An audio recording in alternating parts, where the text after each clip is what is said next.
Do you know what this is?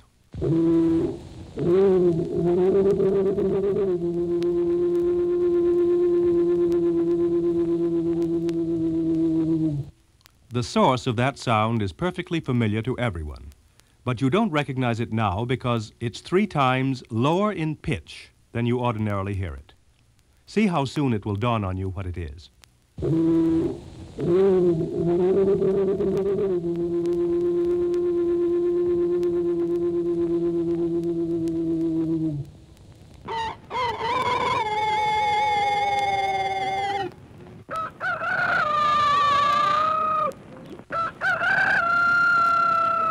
And on the other side of the fence?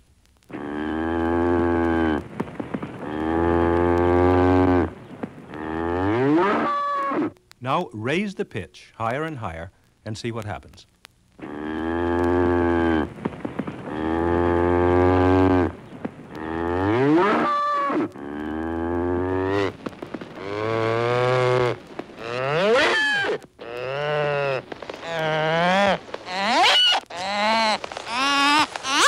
Here's what you might hear on any spring day.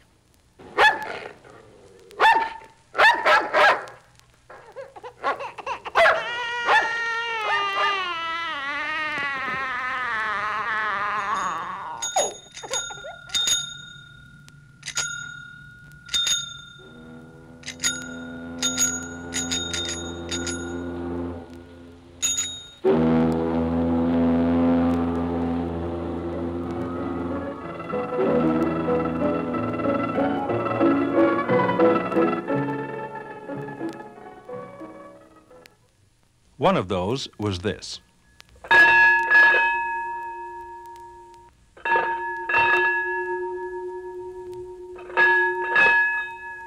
Like a fire bell. Now we'll bring it up to the normal pitch.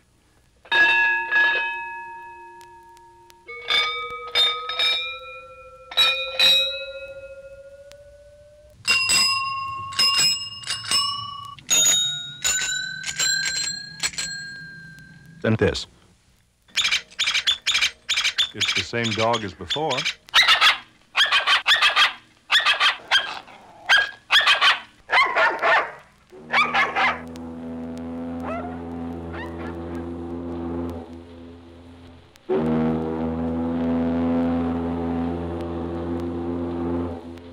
You can make a tugboat out of an ocean liner. And most grotesque of all,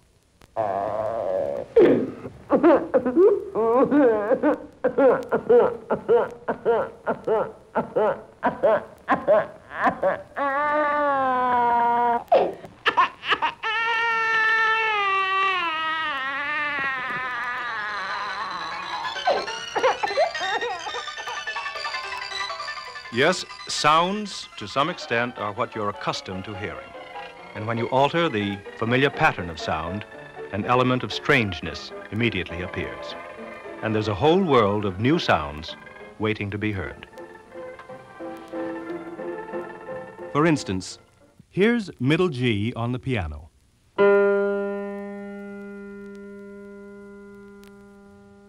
That sounds like just one note, but it isn't just one. As we've said, it's a combination of many sounds, of many different pitches. Look, this is one note, that G you heard, but pure, alone, just the middle G itself.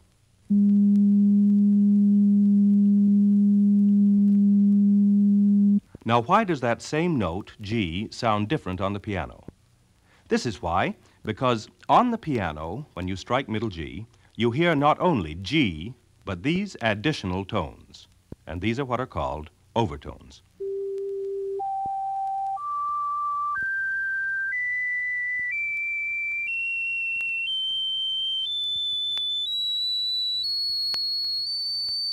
To show that, we'll play the old trick of holding down the piano keys of the overtone notes as we strike middle G.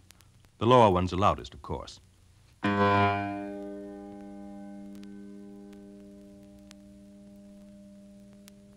Now let's try an experiment. Here's the simplest and shortest tune we could think of. It's only part of a tune, really, played in pure tones, with none of those additional pitches we heard in the note played on the piano.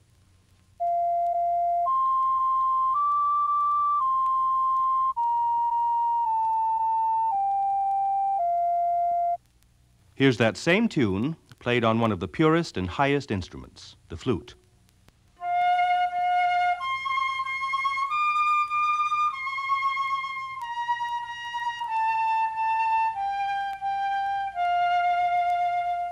Now the obbligato to that tune, played on one of the lowest instruments, and one that's very rich in those overtones we demonstrated on the piano.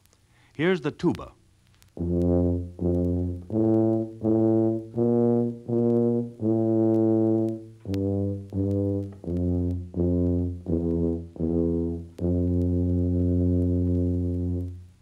Now a duet, the highest and lowest instruments, the flute and the tuba together.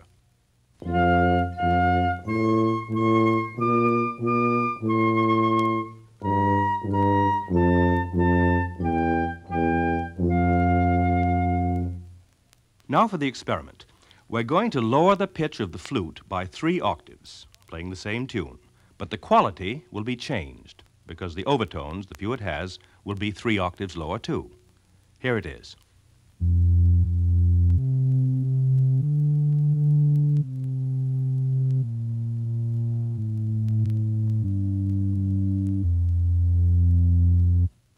You see, it's a more mellow sound than in the normal register.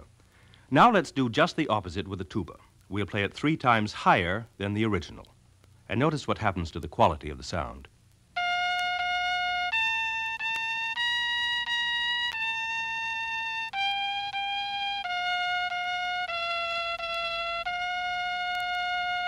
The quality is changed. Sounds more like a trumpet or cornet. Now, for the fun of it, let's play the duet upside down with the tuba obbligato at the top and the flute playing the melody at the bottom.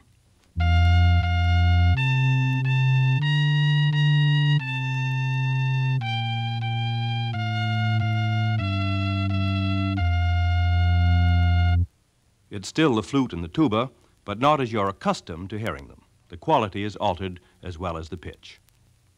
Here's another experiment. Listen.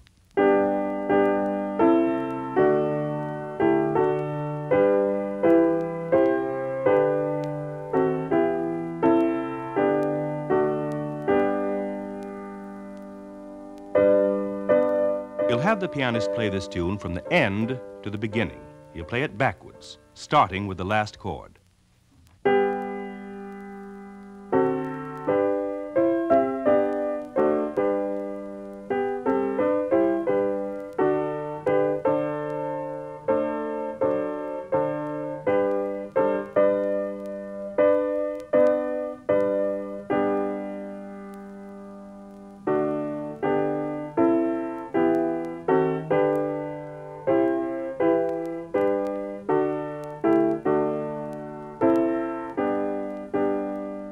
Now, we'll reverse the tape of this tune, as the pianist has just played it, backwards, so you'll hear it forward again. Understand what we're doing now. The pianist has just played the tune backwards, from the end back to the beginning. But we'll play what is recorded in reverse, so you'll hear it from the beginning to the end again, but with a strange difference. Listen.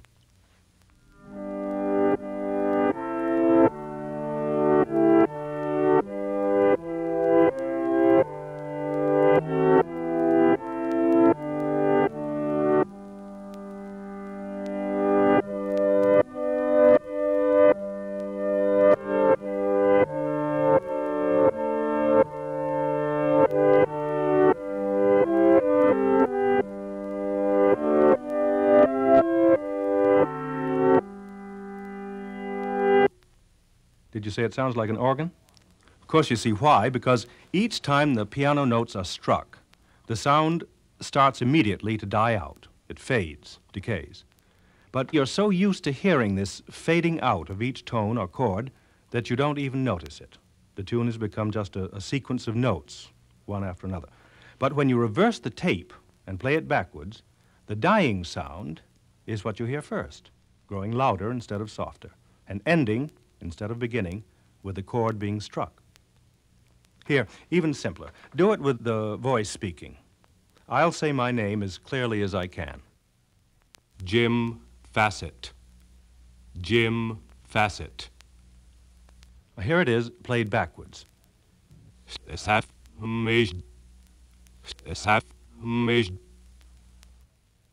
Now I'll say it backwards, just as carefully as I can, copying what you just heard. Tasaf, mij.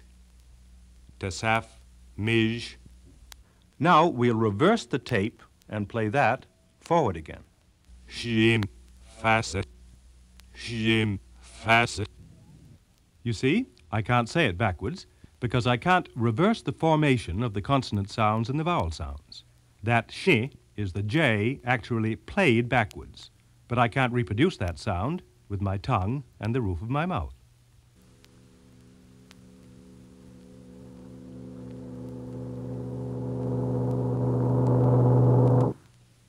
Pretty baffling, isn't it? Well, it's this, an octave lower and played backwards, starting at the end, playing back to the beginning. The first time you listened, you heard the dying sound first, the very end of it, growing louder and louder to the instant the bell was struck. You didn't recognize it the first time because the sound, with its complex pattern of overtones, came to your ears in reverse. What's this?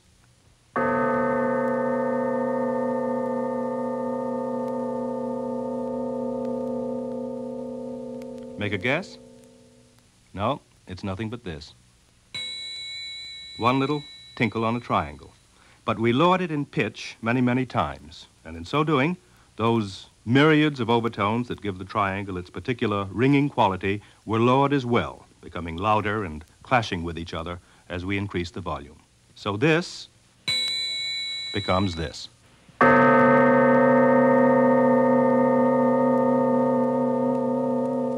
This next experiment was a lot of fun. We took into the studio a dozen 3-day-old baby chicks, and we recorded their peeping. Anybody not ever hear this sound?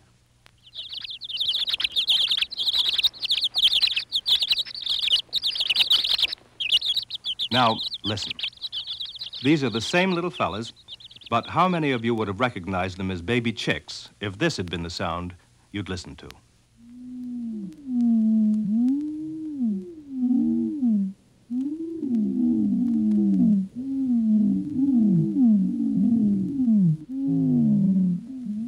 School of sea lions, they're the same baby chicks. For just a moment, let's listen to this one little fella, alone. Come on.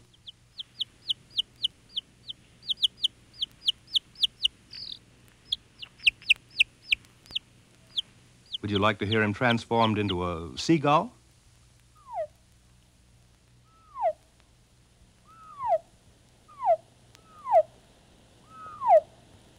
Maybe a baby seagull. And now, to show how completely the quality of the sound is changed as the pitch is changed, here is our innocent little baby chick, 5 times lower in pitch than normal.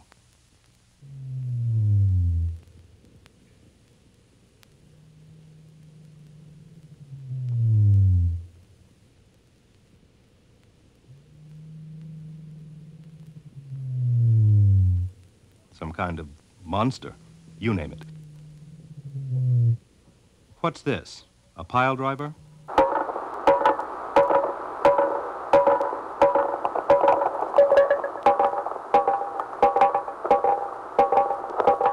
No, it's only a faucet dripping.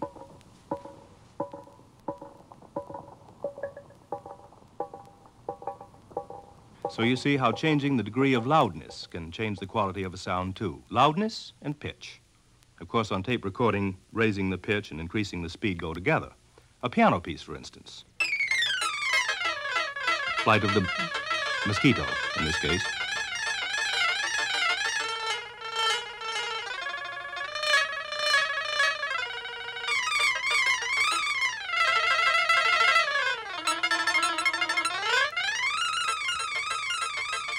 Digital dexterity, as the music critics say. Maybe we can demonstrate clearest with the speaking voice, the manner in which the quality of sound changes with its pitch. We're used to identifying people's voices by their voice quality, as well as by other characteristics, like the general tempo of their speech, modulation, accent, and so forth. But suppose, as I'm talking to you now, my voice suddenly started getting higher than it normally is, increasing in speed as it's raised in pitch, getting higher and higher all the time till it gets way up here, sounding pretty ridiculous, to be sure, but entirely different in quality as well as in pitch. And then, making a great effort to get back to normal voice again, and normal, recognizable voice quality, I found I couldn't stop lowering the pitch. And it got way out of hand, getting lower and lower, and slower, until it sounds just as ridiculous at the other extreme. Down here, it's not just basso profundo, but once again, the quality is changed too. Then, bringing it back to normal pitch again, the quality becomes normal as well. But all the time, it's the same voice speaking. Well, recording all these sounds in the studio, it had to be so quiet you could hear a pin drop. It was, so we dropped a pin. Want to hear a pin drop, the way it sounds when we get through with it?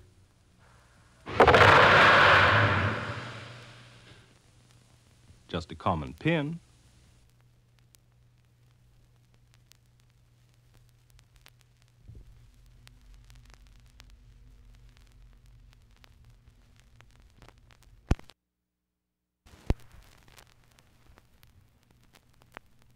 Who can identify this sound?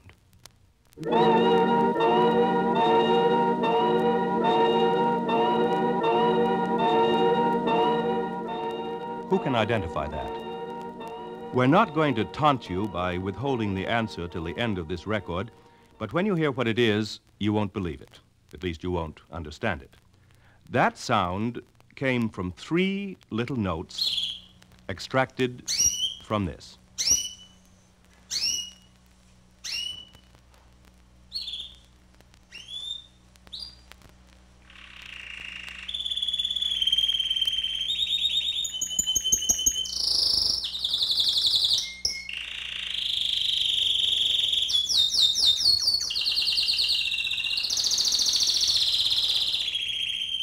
We'll leave till the end of this experimental record the explanation of how that weird sound at the beginning was compiled, because we want to reveal to you, in the next few minutes, some of the fantastic intricacies of sound hidden in the sweet, familiar song that cheers uncounted households, the canary bird singing at a sunlit window.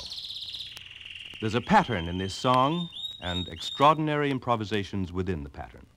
Some of this complexity will become more clear during the first step of our experiment, slowing the speed by half and so lowering the pitch by 1 octave. Listen to the song this way.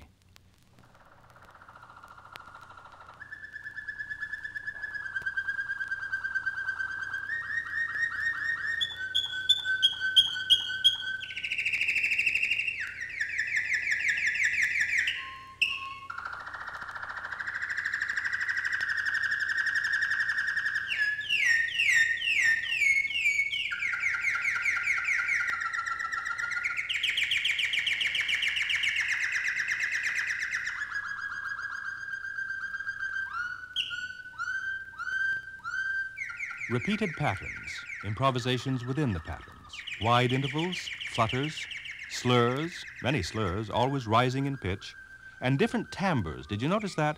How different the tone quality is in different registers?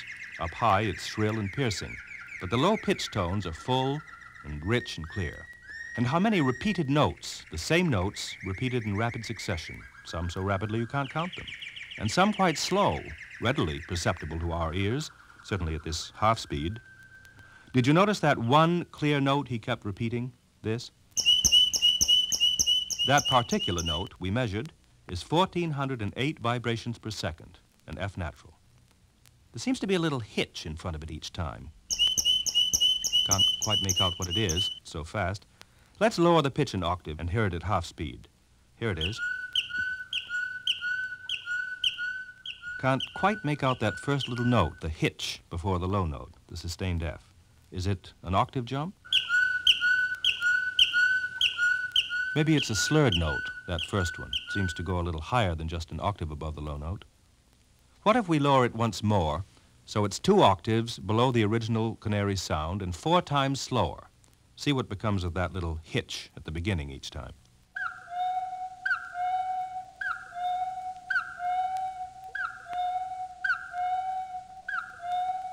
think it is a slur, that first note. Notice how the quality of the low note changes. It's much richer down in this register. Do we dare try one more lowering of the pitch to see how the tone quality is affected? Here's that same little sequence of notes, 3 octaves down and 8 times slower than we'd normally hear it. Now.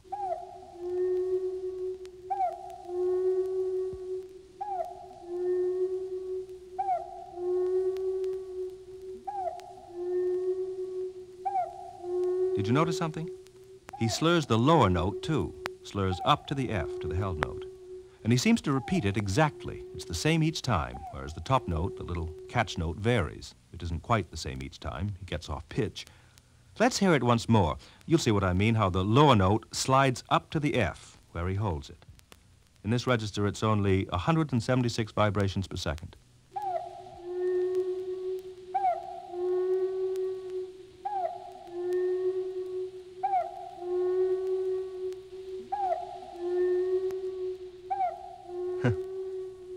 The original song was full of trills, wasn't it? Trills all up and down the scale. See how they change in sharpness as well as in pitch.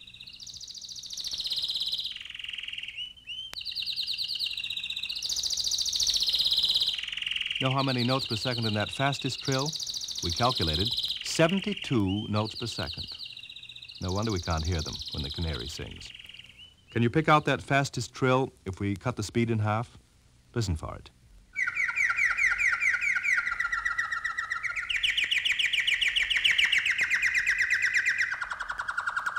That one.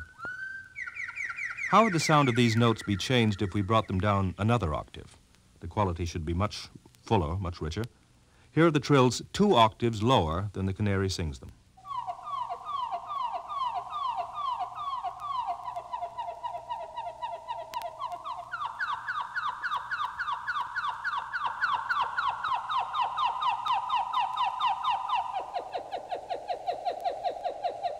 Our little canary is transformed into some screeching bird of the marshes.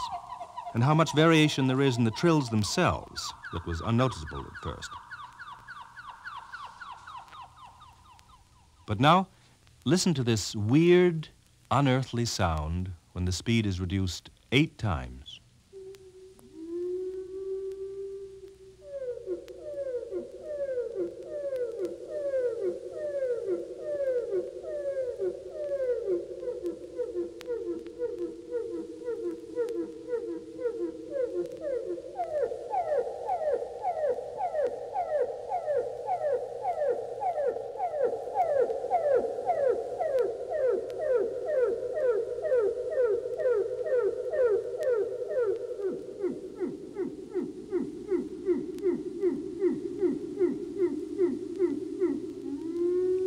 That last low repeated note sounds like a human being, belly laugh.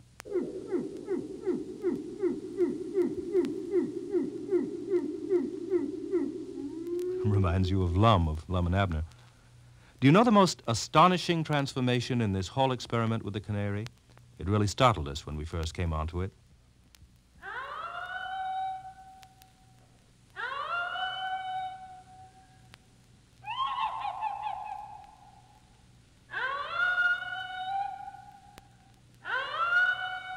At first, we couldn't think what it was. It's this.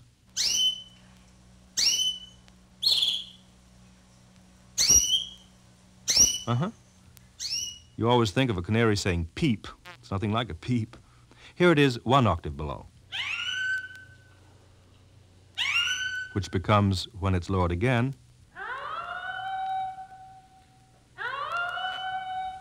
a complete transformation from canary to a woman's voice. Not quite complete.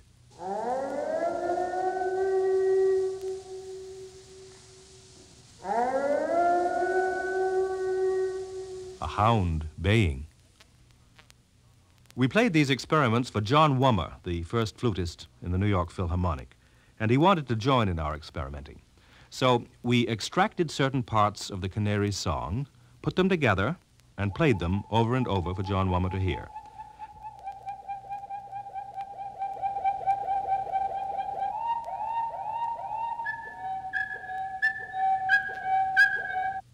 Then he took out his gold flute and played a duet with a canary. We recorded it. Would you like to hear the first flutist of the Philharmonic, together with a canary bird?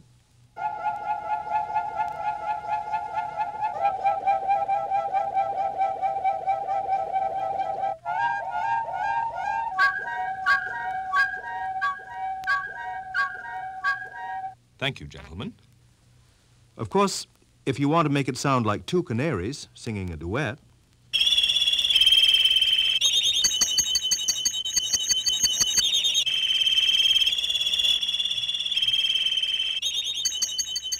such coordination. Now, I want to explain how we compiled that sound you heard at the very start. We looked for 3 different sustained notes in this song of the canary, and we found them this way.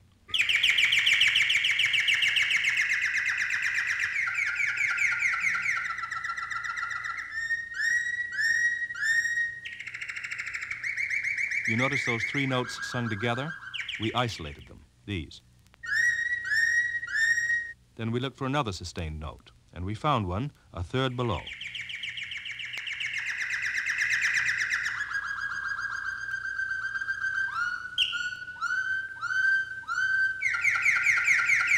In the middle of that little sequence, and we extracted them. Then a third note appeared later on in the song.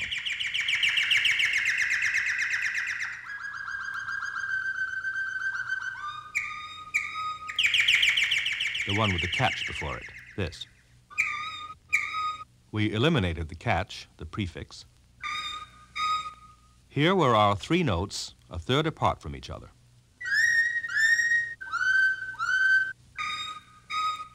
Then we blended them together, the 3 notes in a triad.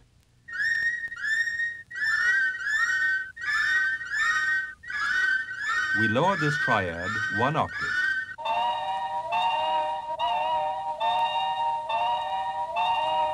Then we lowered it a 2nd octave and blended the 2 together.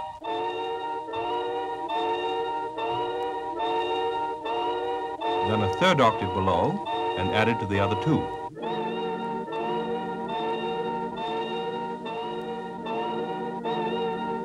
A sound made from 3 little notes from the song of a canary. Another demonstration of how the most familiar sounds can become strange to your ears.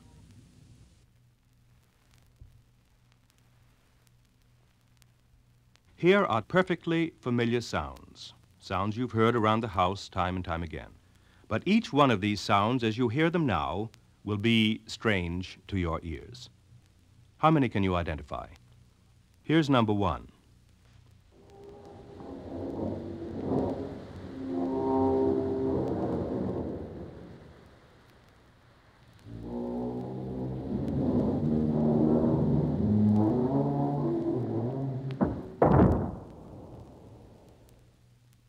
Number 2.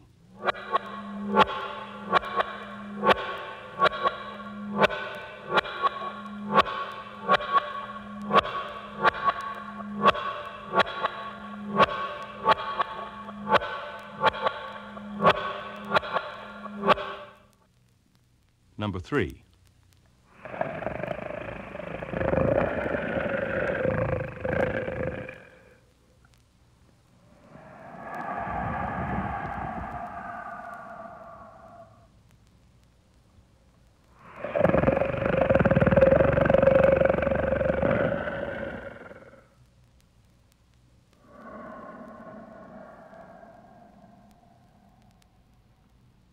Number 4.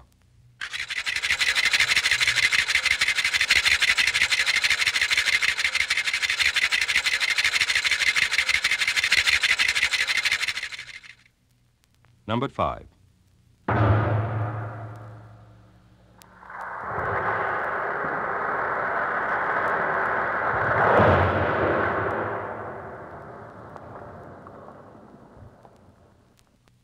Number 6.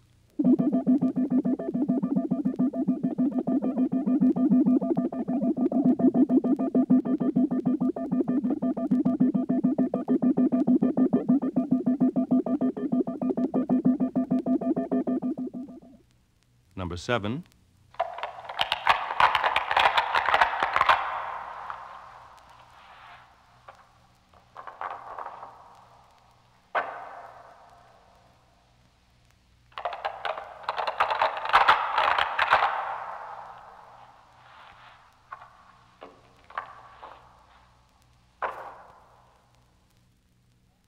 Number 8.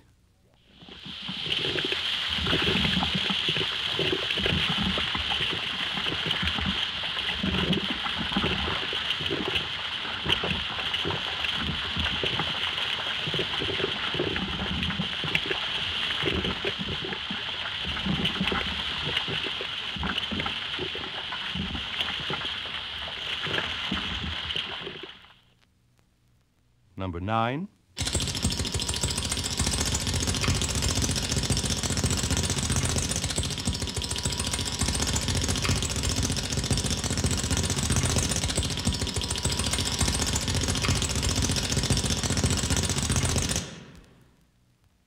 Number 10.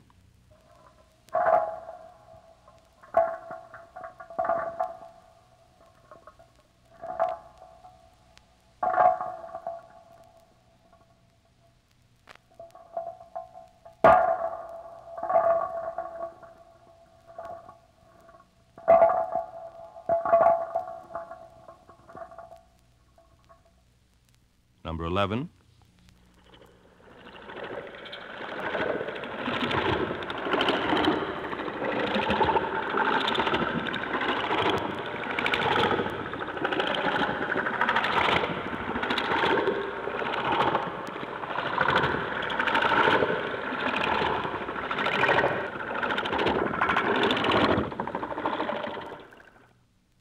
Number 12.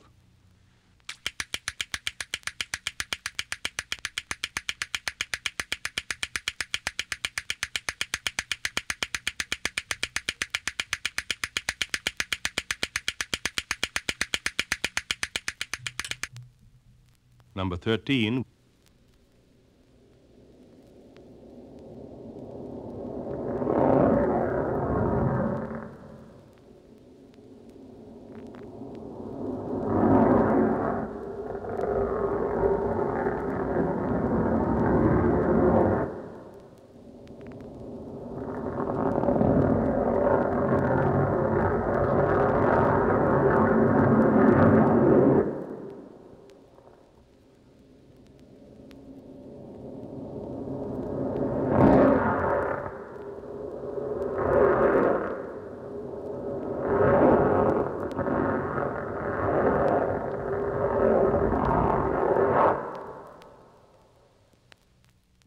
Number 14.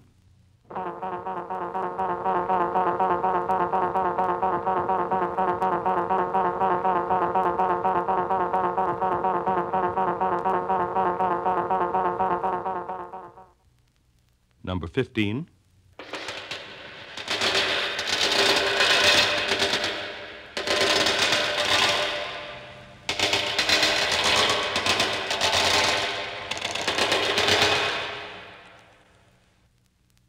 Number 16.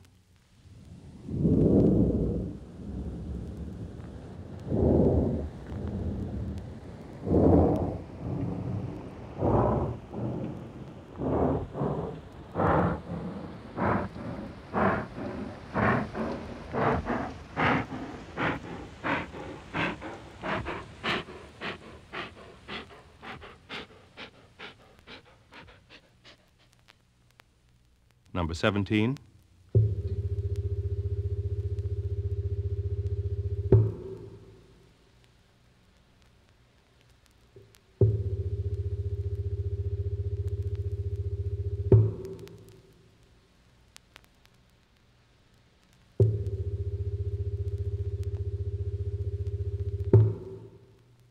Number 18.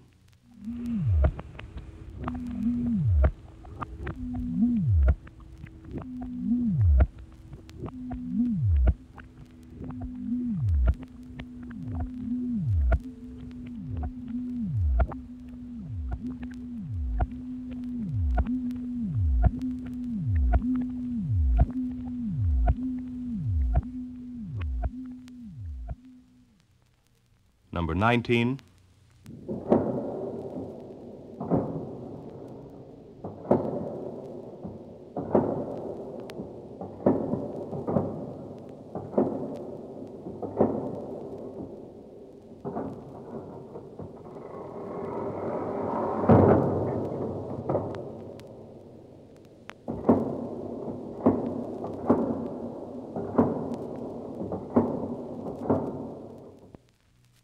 20.